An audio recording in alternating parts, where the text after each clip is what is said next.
2.5-3 मरले में फिर भी फीजिबल है। 15 लाख में बन जाता है घर। 5 मरले का जरा मुश्किल हो जाएगा, लेकिन अगर आप 5 मरले में आपके पास फ्लेक्सिबिलिटी है कि आप कवर्ड एरिया कितना रखना चाह रहे हैं ना, आप कवर्ड एरिया थोड़ा कम कर लें अपना। अच्छा, हम छोटे से छोटे यूनिट की बात करते हैं 2.5 से 3 मरले के घर की, जिसमें बेसिक नेसेसिटी आपकी कवर हो जाती हैं।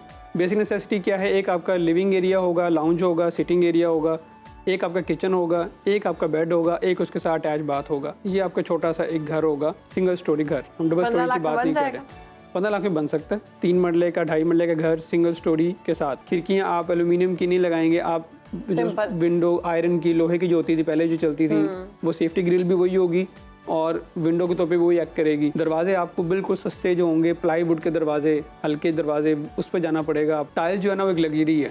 टाइल में फिर टाइल के साइज भी एक लग्जरी है, कितना बड़ा टाइल आपने लगे, जितनी बड़ी टाइल करते जाएंगे कॉस्ट बढ़ती जाएगी। इंपोर्टेड टाइल्स तो हम लोकल मटेरियल्स में जाएंगे इसके अंदर। सीमेंटेड हाँ नहीं, आप मार्बल लगा सकते हैं, आप मार्बल पे जाएं, लेकिन मार्बल भी आपको अगर हम इतने लोकल मटेरियल पे जाएंगे और इतनी वो बेसिक उस पे जाएंगे तो वो पायदार कितना रहेगा? जलाते ही घर गिर जाएगा।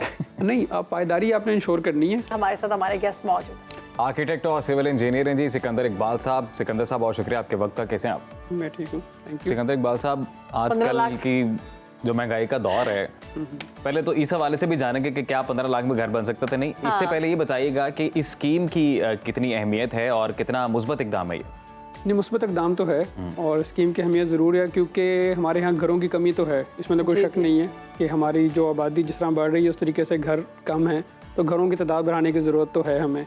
अच्छा, अब इसमें यह है कि डेफिनेटली एक्सपोर्ट है, जिसके पास कुछ फंड्स हैं, कमी है, तो वो यहाँ से फंड्स को लेकर पूरा कर सकता है। अच्छा, अब घर के 2 हिस्से हैं। एक तो है कि घर की एक तो नेसेसिटी है और एक लग्जरी है।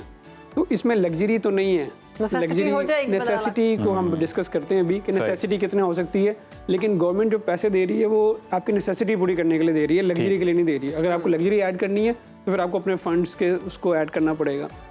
अच्छा, अब इसमें डिवाइड किया गवर्नमेंट ने रूरल और अर्बन पार्ट्स को ना, क्योंकि रूरल और अर्बन में कॉस्ट में काफ़ी फ़र्क आ जाता है, लेबर में भी और मटेरियल कॉस्ट में भी। जी। तो अब उन्होंने कहा कि अगर आपका अर्बन में आपका 5 मरले तक का और रूरल में 10 मरले तक का, तो हम अर्बन को डिस्कस कर लेते हैं पहले। अच्छा, अब उसमें 5 मरला अपर लिमिट है। इससे छोटा प्लॉट अगर आपके पास है 2.5 मरले का, 3 मरले का, तब भी आप इसमें अप्लाई कर सकते हैं। अच्छा, अगर हम इसको देखें तो 2.5-3 मरले में फिर भी फीजिबल है। 15 लाख में बन जाता है घर। 5 मरले का जरा मुश्किल हो जाएगा, लेकिन अगर आप 5 मरले में आपके पास फ्लेक्सिबिलिटी है कि आप कवर्ड एरिया कितना रखना चाह रहे हैं ना, आप कवर्ड एरिया थोड़ा कम कर लें अपना। अच्छा, हम छोटे से छोटे यूनिट की बात करते हैं 2.5 से 3 मरले के घर की, जिसमें बेसिक नेसेसिटी आपकी कवर हो जाती हैं। बेसिक नेसेसिटी क्या है? एक आपका लिविंग एरिया होगा, लाउंज होगा, सिटिंग एरिया होगा, एक आपका किचन होगा, एक आपका बेड होगा, एक उसके साथ अटैच बाथ होगा। ये आपका छोटा सा एक घर होगा, सिंगल स्टोरी घर। हम डबल स्टोरी की बात नहीं कर रहे। 15 लाख में बन सकता है। 3 मरले का 2.5 मरले का घर सिंगल स्टोरी के साथ। अच्छा, उसमें आपके घर की कंस्ट्रक्शन में 2 पार्ट्स हैं, एक उसका ग्रे स्ट्रक्चर है और एक उसकी फिनिशिंग है। तो इसमें हमारी जो मेजर कॉस्ट है वो ग्रे पे ही आ रही होगी, क्योंकि फिनिशिंग मैंने कहा कि ज़्यादा लग्जरी की तरफ हम नहीं जाएंगे, बिल्कुल अपनी बेयर मिनिमम के अंदर रह के चीज़ों को मैनेज करेंगे। तो ये जो फंड्स गवर्नमेंट दे रही है ये बेयर मिनिमम है, ये बिल्कुल आप कह लेंगे बिल्कुल आखिरी लोअर लिमिट के ऊपर हम स्टैंड कर रहे हैं, उसके अंदर हमने इसको मैनेज करना है। अच्छा, इसमें कुछ चीज़ें हैं जो आप कह लें कि आपको देखना पड़ेगा, प्लॉट की भी सिचुएशन देखनी पड़ेगी, वो कैसी है। आपका प्लॉट जो है वो रोड से ज़्यादा डाउन ना हो, रोड के लेवल पे हो, क्योंकि जितना वो डीप होगा उसको भरवाने में इतना खर्चा, उसकी फिलिंग उतनी ज़्यादा होगी, फिलिंग भी ज़्यादा होगी, बुनियादों में भी खर्चा ज़्यादा आएगा, ईंटें ज़्यादा लगेंगी। तो आपने ये देखना है कि आपका प्लॉट भी लेवल पे हो, कम से कम बिल्कुल चेंज डाउन हो, इससे ज़्यादा ना हो। अक्सर प्लॉट 4-5 फुट डीप होते हैं, उस पर 6-7 लाख से नीचे लगता है। इकबाल साहब, ये बताइएगा कि इस स्कीम के तहत किस कैटेगरी को कैटर करने की कोशिश की गई है? बिकॉज बहुत बड़ी तादाद ऐसी है जिनके पास नहीं है अपनी ज़मीन, 5 मरले। देहातों में तो शायद फिर भी लोगों के पास 10 मरले ज़मीन हो, शहरों में 5 मरले ज़मीन भी मेरे ख्याल से लग्जरी है आजकल के दौर में। हाँ, 5 मरला भी कहीं अगर आप कह लें कि कम से कम भी रेट अगर कहीं पे है तो 2 लाख रुपये मरला तो रेट है मिनिमम भी, तो 10 लाख तो उसको कम से कम लैंड के लिए चाहिए। तो मैं इसको देख रहा हूँ 3 मरले 2.5 मरले के हिसाब से, मैं इसको 5 मरले के लिए ज़्यादा फिजिबल नहीं देख रहा, लेकिन 2.5-3 मरले वाले लोग इससे फ़ायदा उठा सकते हैं। 2.5-3 मरले का 1 स्टोरी घर सिंगल स्टोरी घर, बेसिक यूनिट, लेकिन वो ग्रे स्ट्रक्चर होगा। क्या वहाँ पे सीमेंट वगैरह हो जाएगा 15 लाख? जी, ग्रे स्ट्रक्चर पर फिनिशिंग भी हो जाएगी। फिनिशिंग में आपकी जो चीज़ें आ जाएंगी, लाइट्स आपकी जो SMD लाइट्स होती हैं आपकी 5 वाट 7 वाट की, वो आ जाएंगी, आपके फैंस आ जाएंगे, आपके जो है ना वो आपकी वॉशरूम की जो बेसिक फिक्सचर्स होते हैं आपके वो आ जाएंगे। आप कमोड नहीं लगाएंगे, आप बेसिक इंडियन WC जैसे कहते हैं पुराने जो चलते थे वो करेंगे। खिड़कियाँ आप एल्यूमिनियम की नहीं लगाएंगे, आप विंडो आयरन की, लोहे की जो होती थी पहले जो चलती थी, वो सेफ्टी ग्रिल भी वही होगी और विंडो के तौर पे वही एक्ट करेगी। अब नए घरों में जो लग्जरी घरों में तो ऐसे होता है, पीछे एक सेफ्टी ग्रिल होती है, आगे एल्यूमिनियम या यूपीवीसी की विंडोज़ होती हैं, तो वो चीज़ें डेफिनेटली नहीं हो सकेंगी। दरवाजे आपको बिल्कुल सस्ते जो होंगे, प्लाईवुड के दरवाजे, हल्के दरवाजे, उस पर जाना पड़ेगा आपको। आप वुडन सॉलिड वुड के दरवाजे नहीं बना सकते इस प्राइस के अंदर। अच्छा, उसके बाद आपका फ्लोरिंग मेजर कॉस्ट होती है घर में। अब टाइल जो है ना वो एक लग्जरी है, टाइल में फिर टाइल के साइज भी एक लग्जरी है, कितना बड़ा टाइल आपने लगे, जितनी बड़ी टाइल करते जाएंगे कॉस्ट बढ़ती जाएगी। इंपोर्टेड टाइल्स तो हम लोकल मटेरियल्स में जाएंगे इसके अंदर। सीमेंटेड, हाँ नहीं, आप मार्बल लगा सकते हैं, आप मार्बल पे जाएं, लेकिन मार्बल भी एक बार अगर हम इतने लोकल मटेरियल पे जाएंगे और इतनी वो बेसिक उस पे जाएंगे तो वो पायदार कितना रहेगा? जलाते ही घर गिर जाएगा। नहीं, आप पायदारी आपने इंश्योर करनी है। देखें, आप फिनिशिंग पे कंप्रोमाइज़ कर सकते हैं, क्योंकि फिनिशिंग कल को आप चेंज भी कर सकते हैं। कल को आपके पास फंड्स आ गए तो आपके पास ऑप्शन है, आप फ्लोरिंग चेंज कर लें, आप दरवाजे घर के चेंज कर लें, खिड़कियाँ चेंज कर लें, लेकिन आपको जो ग्रे स्ट्रक्चर तो खड़ा हो गया वो तो चेंज नहीं हो सकता। तो उन चीज़ों में कंप्रोमाइज़ ना करें, उसमें आप ग्रे स्ट्रक्चर पे पैसे अपने लगाएं और फिनिशिंग थोड़ी सी हल्की करके रहने के काबिल बना के रहना शुरू कर दें।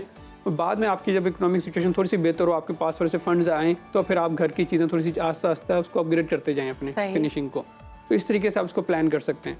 तो अब मैं सिर्फ बता रहा था आपको बुनियादों से। किचन में कोई कैबिनेट्स वगैरह नहीं लग सकते? कैबिनेट्स वगैरह नहीं होंगे इसके अंदर, बिल्कुल बेसिक सा घर, बेसिक स्ट्रक्चर, एक अपनी कि वो लोग कि जो बगैर किसी छत के या इनके पास घर है नहीं, जिनके पास कुछ है ही नहीं, मेरे ख्याल से ये उनके लिए आप बता रहे हैं, वो जो खाना बदोश होते हैं ना, ये उनके लिए जिनको छत चाहिए कि यार हमें गर्मी सर्दी बारिश मौसम हर तरह से बचने के लिए कुछ एक सेफ्टी। लेकिन उनके पास 5 मरले का प्लॉट कहाँ से आएगा?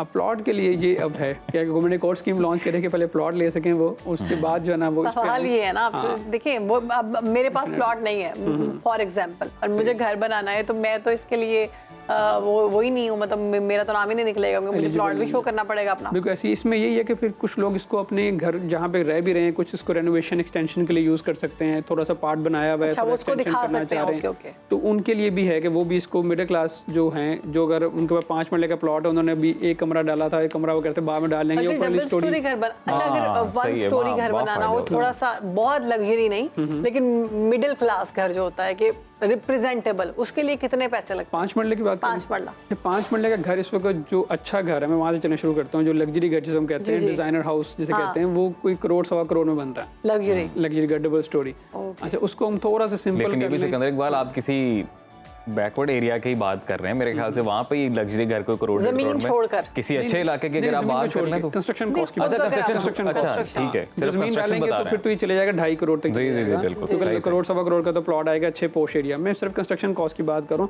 करोड़ 1.25 करोड़ में आपका अच्छा घर बन जाता है। अच्छा, इस डबल स्टोरी है, इसको सिंगल स्टोरी पे ले जाएं तो ये 50 से 55 लाख में आपका बन जाएगा।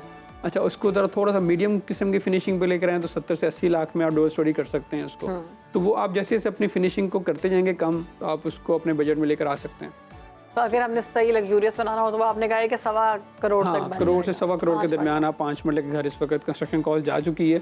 तो इसलिए 5 मरले के लिए तो मैंने आपको पहले कहा था कि ये बहुत मुश्किल है 15 लाख के अंदर। 3 मरले के अंदर गुजारा हो सकता है बिल्कुल बेयर मिनिमम के साथ, बिल्कुल बेसिक एक चीज़ जिसके बाद कुछ नहीं है, वो जाके इसको बना के तो रहना शुरू कर सकता है। चलिए सिकंदर, हम आपको वो एक ऑप्शन देते हैं कि फॉर एग्जांपल आपको 15 लाख रुपए मिल गए और आपने घर बनाना है, तो आप कैसे बनाएंगे उस घर को, किस तरह से आप स्टार्ट करेंगे? अच्छा, मैं वही उसको प्लान इस तरह करूँगा, मैं अपना एक्सकवेशन और जो मेरी बुनियादें हैं उसके ऊपर मैं कोशिश करूँगा विद इन 2 लाख के अंदर मैं उसको नीचे मैनेज करूँ, अपना सब स्ट्रक्चर जिसे हम कहते हैं ना, जो ज़मीन के नीचे चले जाना है। उसके लिए मैं ये करूँगा कि मैं ईंटें जो है ना, मैं अव्वल पे नहीं जाऊँगा, अव्वल ईंट पे नहीं जाऊँगा, मैं 2 ईंट पे जाऊँगा और साथ खिंगर ईंट जिसे कहते हैं ना, ओवरबर्न जो ब्रिक्स होती है उसको यूज करूँगा। 2 मिनट क्या होती है यहाँ? 2 मिनट जिसकी स्ट्रेंथ थोड़ी सी कम होती है, ठीक है, और उसकी जो शेप होती है, वो उसकी फिनिशिंग जो होती है वो बहुत आइडियल नहीं होती। मतलब बी कैटेगरी की आप कह रहे हैं? बी कैटेगरी से हम कहते हैं ना, आम हम लैंग्वेज। सवाल मेरा यहाँ पे लोग कहते हैं कि अब ईंटों से सस्ती चीज एक ब्लॉक्स आ गई है। ब्लॉक तो एक्सपेंसिव है, एक्सपेंसिव है। इनसे ईंट देखे ना, ईंट तो क्ले है,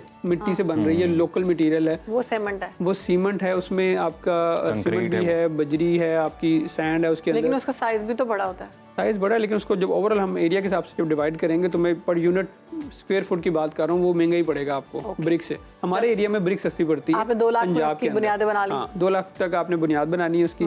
बुनियाद तब 2 लाख में बनेगी जब आपके एक तो ये प्लॉट बड़ा लेवल हो, कोई इसमें फिलिंग ना करनी पड़े, आप सिर्फ 2 फुट नीचे जाएं ज़मीन से, क्योंकि आप डबल स्टोरी पे नहीं जा रहे, सिंगल स्टोरी पे जा रहे हैं। अगर डबल स्टोरी पे जाएंगे फिर आपको ज़्यादा डीप जाना पड़ेगा बुनियादों में। सही। फिर आपकी ज़मीन भी अच्छी हो, ज़मीन भी ऐसी हो, तो बाद में अगर मूड बन जाए डबल स्टोरी करने का, पैसे आ जाए तो फिर आपको थोड़ी सी प्रोविजन रखनी पड़ेगी इसी स्टेज पे। फिर आप थोड़ा सा उसकी बुनियाद को 2.5 से 3 फुट तक ले जाएं, ताकि कल को अगर आपने एक्सटेंशन का प्लान आपका है, अच्छा 13 लाख 13 लाख बाकी बच गए ना, 2 लाख का वो आप बता। अच्छा, आपने ये देखना है कि आपकी ज़मीन भी अच्छी हो। अक्सर हमारी कुछ सोसाइटी ऐसी जहाँ पे रेतली और दरियाई ज़मीन है, तो वहाँ पर आपको बुनियादों में सरिया भी डालना पड़ता है, आपको प्लिंथ बीम एक डालनी पड़ती है मजबूती के लिए। आपके सिर्फ ब्रिक की फाउंडेशन से गुजारा नहीं होता वहाँ पर। तो आपकी बड़ी चीज़ें आइडियल होनी चाहिए, प्लॉट भी लेवल हो, ज़मीन भी अच्छी हो। ज़मीन अक्सर ज़मीन के ऊपर फिलिंग हुई होती है, खाली प्लॉट देख के लोग अपना कूड़ा करकट कचरा डाल देते हैं, अपना वो साफ करवाने का भी खर्चा आ जाता है। खर्चा भी आता है और वो आपको रिमूव करना पड़ेगा, आप उसके ऊपर बुनियाद नहीं रख सकते। देखने में लगे प्लॉट आपका जी लेवल है, लेकिन पता चले जी 3 फुट तक तो कचरा ही था उसके अंदर, वो सारा आपको निकालना पड़ा। तो फिर जाकर पक्की ज़मीन आई, फिर पक्की ज़मीन से भी नीचे आपको 2 फुट जाना पड़ेगा, फिर वो दोबारा फिर नीचे से फिर ऊपर आना पड़ेगा, तो वो ईंटें तो बहुत ज़्यादा लग जाएंगी आपकी। तो ये सारी चीज़ें आपने ये देखी। तो सिकंदर लग रहा है 15 लाख में मुमकिन नहीं है। बड़ा आइडियल, बहुत आइडियल सिनेरियो में, खड़ा होगा। आइडियल सिनेरियो में आप ये कर सकते हैं। आपको हर चीज़ में बड़ा देखना पड़ेगा। लेकिन क्या हुकूमत के लिए ये मुमकिन था कि हुकूमत अगर बने बनाए कॉटेजेस या कोई फ्लैट टाइप वही अगर वो दे देते? हाँ बिल्कुल, अगर मैस स्केल पे कंस्ट्रक्शन हो, अगर इकट्ठे घर बन रहे हो, तो फिर जो है ना वो कॉस्ट ऑफ कंस्ट्रक्शन काफी कम हो जाती है। हम लोगों ने कई अब तो देखा है कि जो डेवलप्ड सिटीज हैं ऑलरेडी, वहाँ पर तो अब अपार्टमेंट सिस्टम आ गए, वो इसी तरह तो अगर इसी तरह से कोई अपार्टमेंट हो सकता है, सिंगल बेड अपार्टमेंट ज़्यादा कॉस्ट इफेक्टिव हो सकता है। वही बात है, अगर इकट्ठी कंस्ट्रक्शन होगी तो उसमें रेट आपका कंस्ट्रक्शन का, आपका लेबर कॉस्ट, आपका मटेरियल कॉस्ट कम हो जाते हैं। अगर इंडिविजुअल एक बंदा बना रहा है तो उसको, लेकिन हमारे यहाँ आपको पता अभी तक ट्रेंड यही है कि लोग चाहते हैं कि अपना घर हो, लोग अभी तक उस तरह विलिंग नहीं है अपार्टमेंट में मूव करने में, फ्लैट्स में मूव करने में। हमारे यहाँ जितने किराए बढ़ चुके हैं ना और जितने एक्सपेंस मुश्किल हो चुके हैं, जिंदगी हालात बहुत मुश्किल हो गई है, बिल को डालकर, ग्रोसरीज को डालकर, बच्चों की स्कूल की फीस को डालकर, अब बस दिल करता है कि बस अपना छत हो, चाहे फ्लैट ही मिल जाए। लेकिन जो हालात चल रहे हैं इसमें दुआ तो ये है कि तमाम जो लोग किराएदार हैं उनको परवरदिगार अपना घर अता करे। तो जिन्होंने भी 15 लाख में अपना घर बनवाना है वो सिकंदर से रब्ता कर सकते हैं, कुछ ना कुछ करके आपको बना ही देंगे। और वैसे हमने सिकंदर इकबाल साहब से जो गुफ्तगू की है, तो इब्तदाई तौर पर तो यही लग रहा है कि ये प्रैक्टिकल से ज़्यादा पॉपुलर मूव है। तो थोड़ी इसकी प्रैक्टिकलिटी बिल्कुल होनी चाहिए। जिन लोगों के पास घर नहीं है, पैसे जो है ना वो आपने खुद से जमा करके उसके बाद आपने अप्लाई करना, तो फिर आपका घर बनेगा।